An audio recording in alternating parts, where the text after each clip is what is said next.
Spokane County prosecutors dismissed murder charges against former Pasco police officer Richard Aguirre.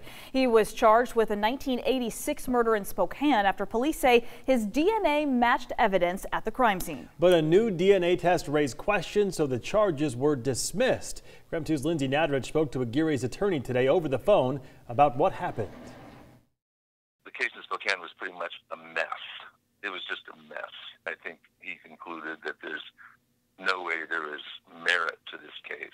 Over the phone from Seattle, former Pasco police officer Richard Aguirre's attorney tells me they've always had an issue with the evidence in this case. 2 years ago, Spokane police held a press conference saying they finally had a break in the cold case murder of Ruby Doss. At the time, detectives said they were able to match DNA collected at the scene of the murder in 1986 with Aguirre after he was arrested in the Tri-Cities on a sexual assault charge. Aguirre was charged with murder, and a few weeks later, charged with voyeurism after police say they discovered video of a sexual assault on his phone. The voyeurism charges were later dropped. A jury found Aguirre not guilty of the rape case out of Franklin County. And yesterday, here in Spokane, a judge dismissed the murder charge against him. The public needs to know that Mr. Aguirre's case is an example of how innocent people get charged. And unfortunately, I don't think the media cover that a lot, and I wish they would. You know, he was charged with another crime in Pasco where he was found not guilty by a jury in less than 20 minutes.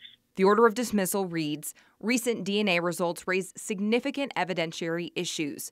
Therefore, in the interest of justice, it is respectfully requested that the above-named matter be dismissed without prejudice. Aguirre's attorney says they've always questioned the DNA match found at the crime scene. Ms. Doss fought off her attacker.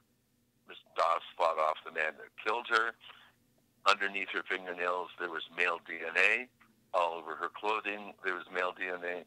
None of it was Mr. Aguirre's. He also says they have proof Aguirre wasn't in Spokane at the time of the murder. We have a certified document from the Air Force, certified, saying that Mr. Aguirre was in Korea at the time of Ms. Doss's death. Aguirre's attorney says everyone is relieved the case is now closed. Mr. Aguirre is going to move on with his life. He was a decorated officer for 27 years, and it's a shame that he's not a police officer anymore, because he's the kind of person you would want to be a police officer. I'm LIndsay Nadrich, KREM 2 News.